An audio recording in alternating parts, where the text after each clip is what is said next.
Shalom Bapak Ibu dan selamat bertemu kembali di YouTube saya, Pendeta Rudolf Pasaribu Channel. Dengan lewat channel ini saya komit untuk senantiasa menyebarkan pengajaran firman Tuhan karena saya percaya berlandaskan Yesaya pasal 55 ayat 11 bahwa firman Tuhan yang saya dan Bapak Ibu saudara-saudara semuanya juga ikut sebar lewat apapun termasuk lewat video ini tidak akan kembali dengan sia-sia, tetapi akan bekerja sendiri lewat kuasa dan berkat urapan Roh Kudus.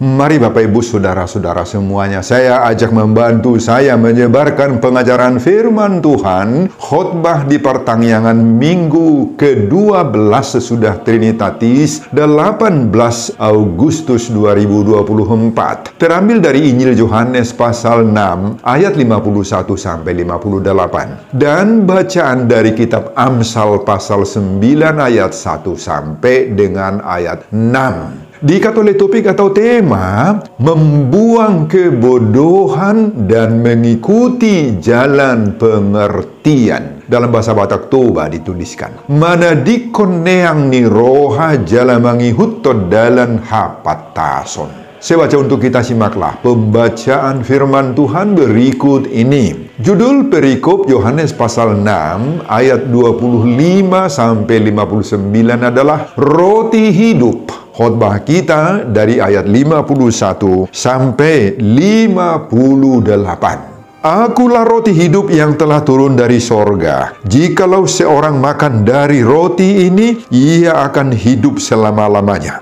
Dan roti yang kuberikan itu ialah dagingku, yang akan kuberikan untuk hidup dunia. Orang-orang Yahudi bertengkar antara sesama mereka dan berkata, bagaimana ia ini dapat memberikan dagingnya kepada kita untuk dimakan? Maka kata Yesus kepada mereka, aku berkata kepadamu, sesungguhnya jikalau kamu tidak makan daging anak manusia dan minum darahnya, kamu tidak mempunyai hidup di dalam dirimu. Barang siapa makan dagingku dan minum darahku, ia mempunyai hidup yang kekal, dan aku akan membangkitkan dia pada akhir zaman. Sebab dagingku adalah benar-benar makanan dan darahku adalah benar-benar minuman. Barang siapa makan dagingku dan minum darahku, ia tinggal di dalam aku dan aku di dalam dia.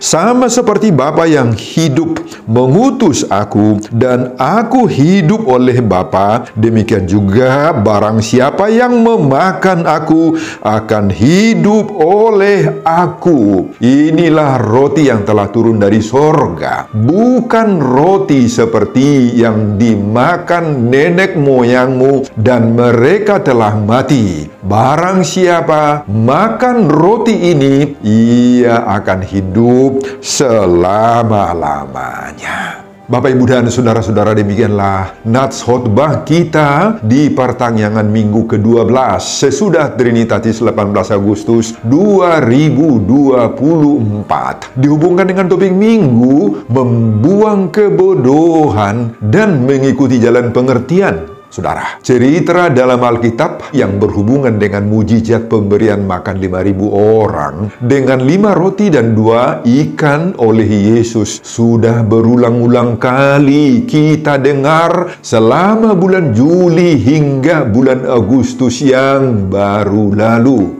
Masih ingat Bapak Ibu kapan khotbah ini muncul di bulan Juli dan di minggu yang lalu? Mulai dari epistel minggu ke-8 sesudah Trinitatis untuk pertangyangan minggu tanggal 21 Juli 2024 dari nats paralel yakni Markus pasal 6 ayat 30 sampai 34 di bawah judul Yesus memberi makan 5.000 orang. Kemudian pada khotbah minggu ke-9 sesudah Trinitatis 28 Juli 2024 muncul lagi dari Yohanes pasal 6 ayat 1-15 dengan judul perikop Yesus memberi makan 5.000 orang, dan tema minggu saat itu Yesus berkuasa memenuhi kebutuhan kita.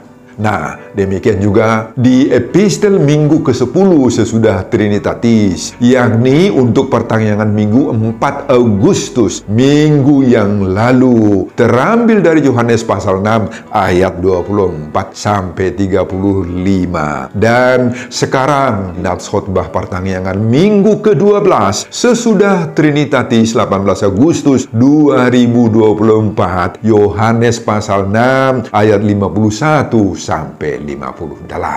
Saudara, ini memberi petunjuk bagi kita betapa masalah pangan dan hidup sehari-hari itu begitu kuat pengaruhnya terhadap iman kita, sehingga berkali-kali kita diingatkan dan dikuatkan. Saudara, mari kita lihat nats khotbah kita pada ayat 51-58 ini. Pada ayat 51 permulaan khotbah kita ini, Yesus berkata kepada orang banyak yang mengikutinya. Apa kata Yesus? Akulah roti hidup yang telah turun dari sorga. Jikalau seorang makan dari roti ini, ia akan hidup selama-lamanya.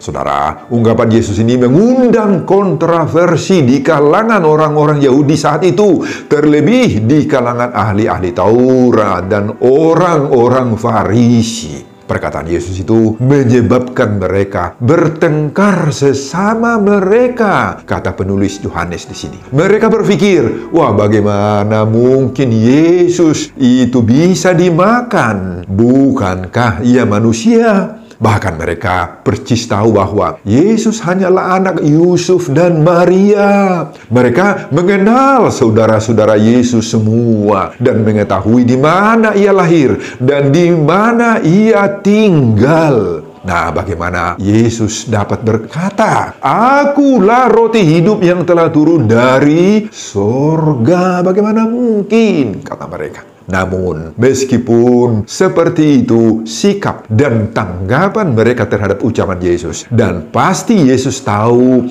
isi hati dan pertengkaran mereka tadi, tetapi Yesus terus melanjutkan dengan ayat 53. Pada ayat 53 ditulis, "Aku berkata kepadamu, sesungguhnya jikalau kamu tidak makan daging anak manusia dan minum darahnya, kamu tidak mempunyai hidup di dalam dirimu. Dan tentang makan dagingku dan minum darahku ini diulangi lagi oleh Yesus pada ayat 54, ayat 55, dan ayat 56. Saudara, bagi orang Yahudi, makan daging manusia dan apalagi minum darah, nah, itu sangat-sangat menjijikkan hati mereka, Bapak Ibu. Jangankan meminum darah manusia, meminum darah hewan sekalipun sangat-sangat pantang bagi mereka. Pantang. Itu sebabnya orang Yahudi menaruh sakwa sangka. Mereka sangat-sangat kecewa dan menolak Yesus sebab mereka menanggapi ucapan Yesus itu hanya secara hurufiah saja. Pandangan mereka sangat dangkal dan tidak mampu memahami dan mencerna secara baik apa yang menjadi makna di balik ungkapan atau ucapan Yesus itu. Itu sebabnya pada ayat 60 murid-murid Yesus berkata, nah, kalau disebut di sini murid-murid Yesus itu bukan murid-murid yang 12 itu ya, bedakan itu. Nah, murid-murid itu mengatakan, perkataan ini keras. Siapakah yang sanggup mendengarkannya? Dan pada ayat 66, murid-murid itu mengundurkan diri dan tidak lagi mengikut dia.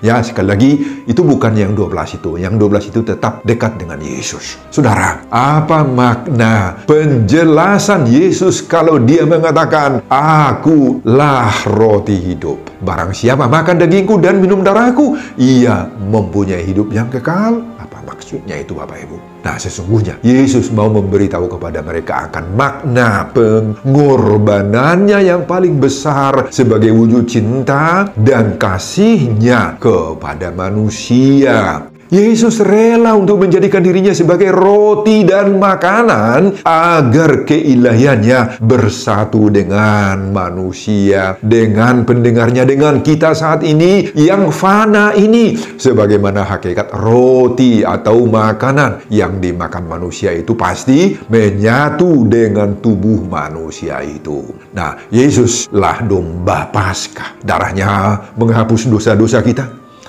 Minum darahnya berarti menyambutnya dalam iman, dan kita diperdamaikan dengan Bapa Surgawi. Dan untuk semua itu diperlukan apa? Kemauan kita menyangkali diri kita, mengorbankan pikiran, menghilangkan sakwa sangka. Sebagaimana topik minggu ke-12 sesudah Trinitatis tanggal 18 Agustus 2024, membuang kebodohan dan mengikuti jalan pengertian. Bapak, Ibu, dan saudara-saudara, itulah isi khotbah kita di pertengahan minggu ke-12 sesudah Trinitatis 18 Agustus 2024 dihubungkan dengan topik minggu membuang kebodohan dan mengikuti jalan pengertian. Apa pengajaran Tuhan bagi kita lewat khotbah ini, Bapak Ibu? Pengajaran pertama, dalam mengikuti Yesus, buang segala kebodohan, minta pengertian dari Tuhan. Saudara, topik minggu kita menyerukan agar membuang kebodohan dan mengikuti jalan pengertian. Nah, kita menemukan dua unsur penting dalam topik minggu ini, yakni kebodohan dan pengertian. Apa kebodohan yang kita temukan dan yang harus kita buang menurut Yohanes pasal 6 ayat 51 sampai 58 ini, Bapak Ibu? Apa? Dan apa pula jalan pengertian yang kita temukan dan yang harus kita ikuti dalam pengajaran Yesus ini? Saudara, jika kita ikuti jalan cerita mulai dari awal perikop ini, yakni Yesus memberi makan 5.000 orang dengan 5 roti dan 2 ikan, dan seterusnya orang Yahudi mengikuti Yesus kemana-mana saja Yesus pergi, hingga ketika Yesus berkata, "Dialah roti hidup," maka kita temukan berbagai-bagai sikap yang menjadi kebodohan orang Yahudi di hadapan Yesus. Apa? Yakni pertama, orang Yahudi mengikuti Yesus hanya karena mereka mencari-cari kehidupan jasmani belaka saja.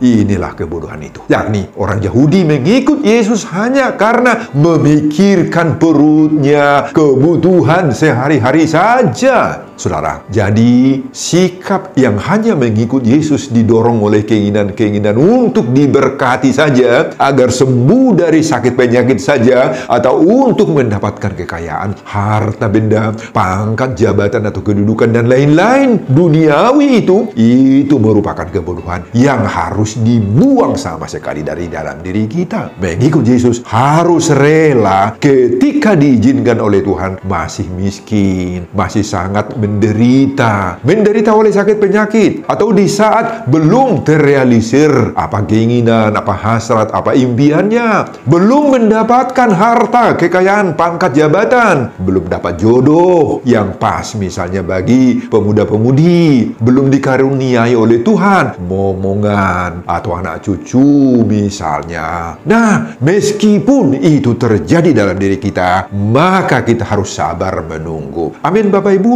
dan saudara-saudara, itulah membuang kebodohan. Kedua, bersungut-sungut karena kecewa terhadap Yesus. Nah, ketika Yesus berkata kepada mereka, "Aku telah turun dari sorga," ayat 38, maka orang Yahudi sudah mulai gecor. Gecor, Bapak Ibu. Gecor itu ribut. Di sana mereka bersungut-sungut. Apa yang Yesus katakan tidak masuk akal mereka. Mereka mengandalkan akal budi, pikiran, pengenalan duniawi terhadap Yesus, bahwa Yesus hanyalah anak Yusuf dan Maria saja. Mereka tidak percaya karena Yesus itu manusia biasa menurut mereka. Tidak mungkin menurut mereka Yesus itu turun dari sorga menjadi roti sorga. Nah, Bapak Ibu dan saudara, saudara, inilah kebodohan orang Yahudi yang hanya berpedoman kepada cara berpikir duniawi semata-mata. Mereka tidak sadari bahwa meskipun lahirnya dari keluarga Yusuf dan Maria, tetapi Yesus itu adalah Allah yang menjadi manusia. Nah, Bapak Ibu, mari kita jauhkan kebodohan-kebodohan seperti ini dalam hidup kita. Ada banyak hal-hal yang tidak masuk akal, tidak logis dalam cara berpikir kita yang diizinkan oleh Tuhan terjadi, Bapak Ibu.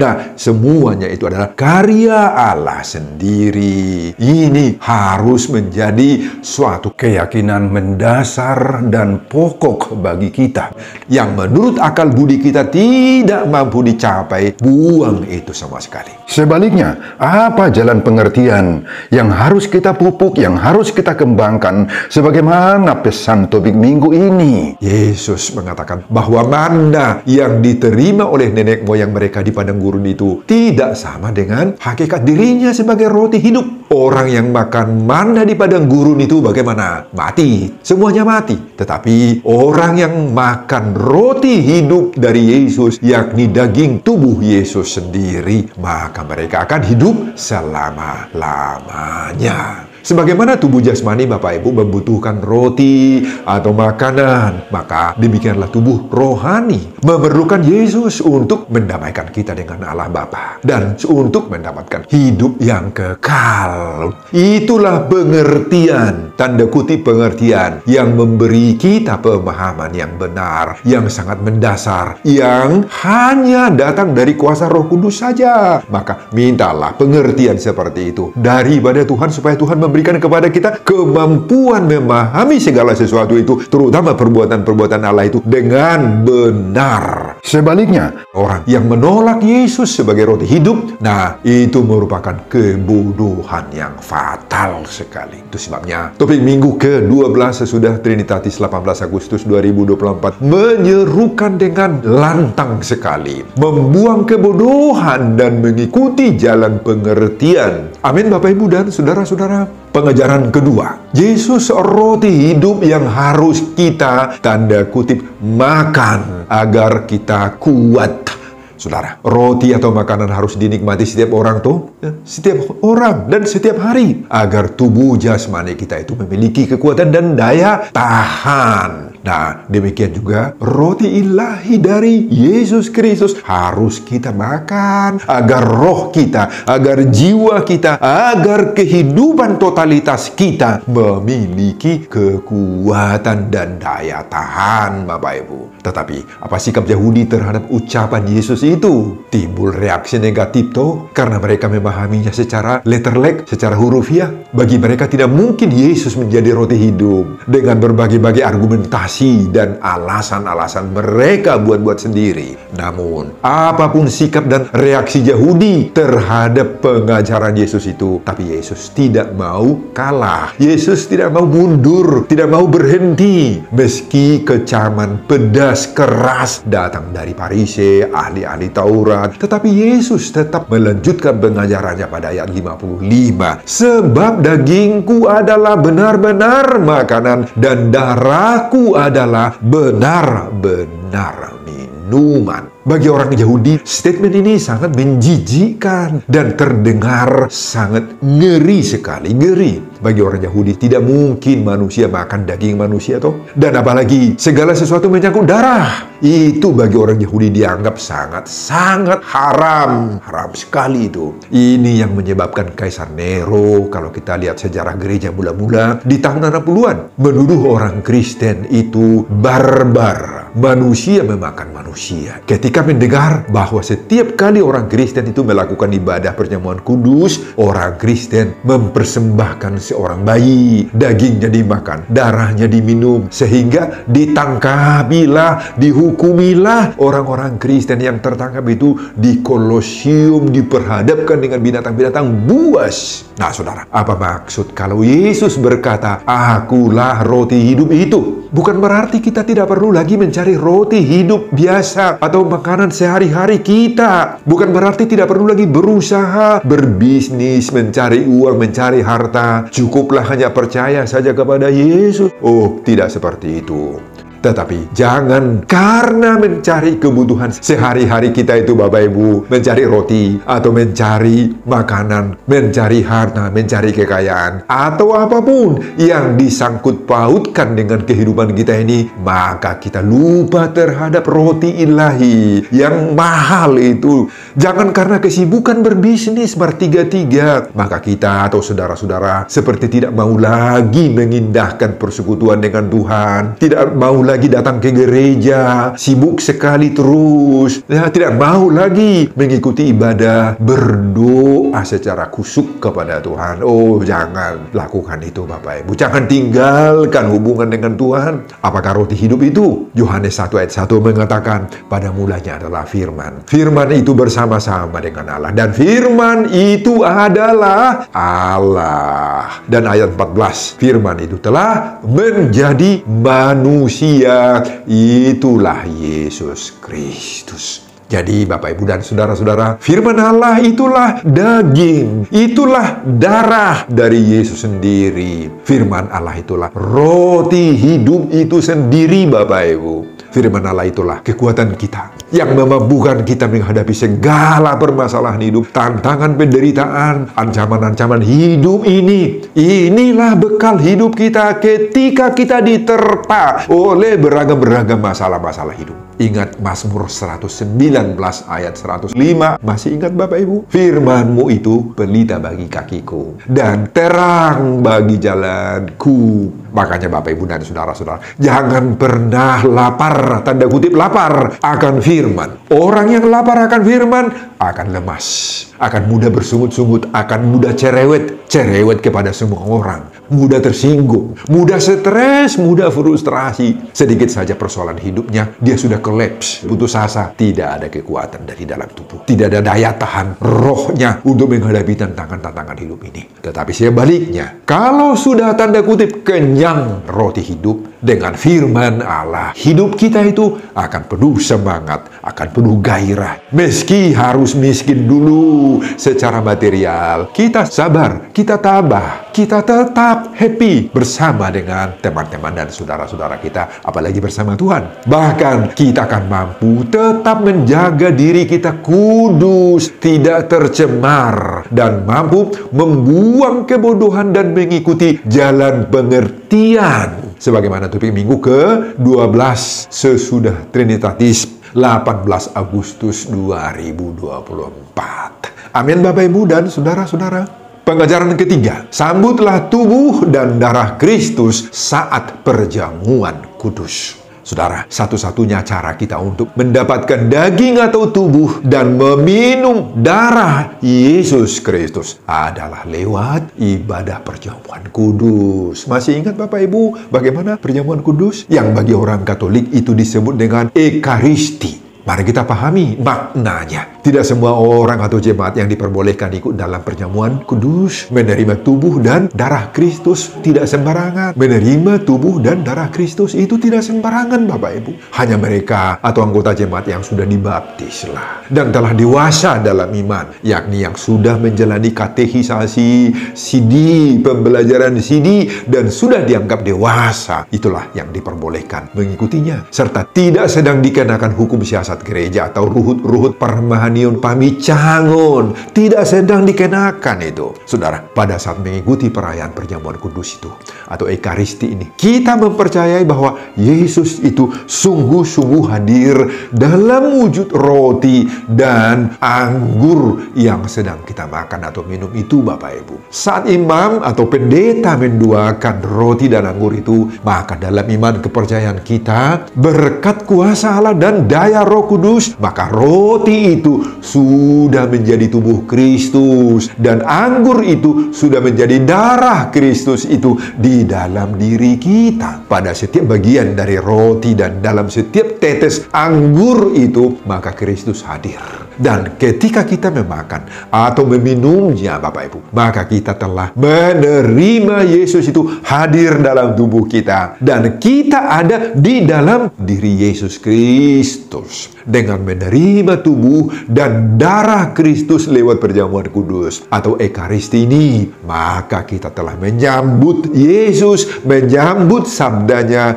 menyambut karya-karyanya, menyambut penderitaan, kematian, dan kebangkitannya untuk menyelamatkan kita. Dan itu semua telah terwujud, terrealisir, terlaksana di dalam diri kita, sehingga kita juga sudah ikut mati dalam kematian Kristus, ikut bangkit dalam kebangkitan Kristus, sebagaimana pengajaran Paulus dalam Roma pasal 6 ayat 3-4. Nah, Bapak, Ibu, dan saudara-saudara, khotbah kita ini sekarang mengajar dan menyadarkan kita bahwa ketika kita menerima perjamuan kudus, maka kita percaya Yesus sungguh hadir dalam roti dan anggur itu. Maka hargailah, hormatilah, ikutilah perjamuan kudus yang bagi kita menjadi salah satu dari dua sakramen kudus selain baptisan kudus. Sebelum tiba pada ibadah perjamuan kudus itu, Bapak, Izinkan saya dalam nama Yesus Kristus mengingatkan dan memesankan kepada saudara sesuatu hal yang sangat-sangat penting secara rohani. Persiapkanlah hatimu, persiapkan rohmu dan pikiranmu, khususnya saat menjelang tiba saatnya engkau maju ke depan dan menerima roti dan anggur itu. Berdoalah terlebih dahulu di bangkumu dan mengucap syukurlah dalam hatimu, sebab engkau akan menerima tubuh dan darah Kristus Yesus itu.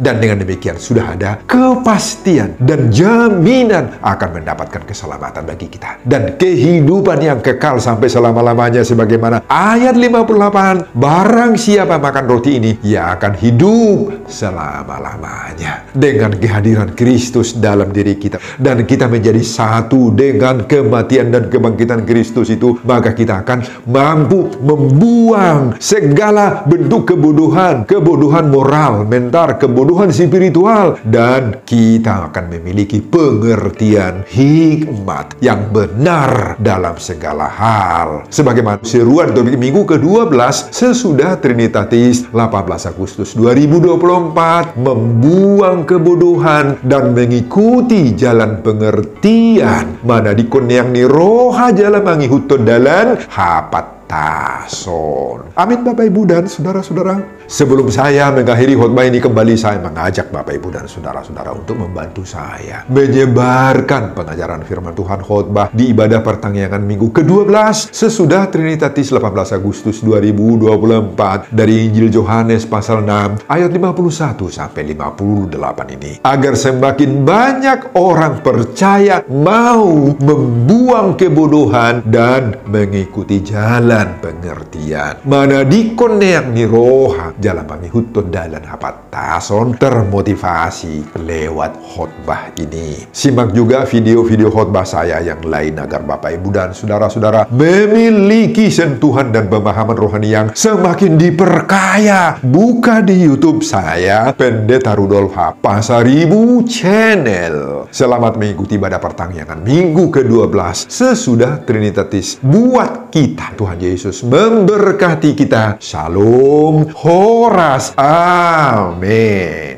Bapa, terima kasih untuk firman-Mu yang sangat-sangat menguatkan kami. Engkaulah roti hidup.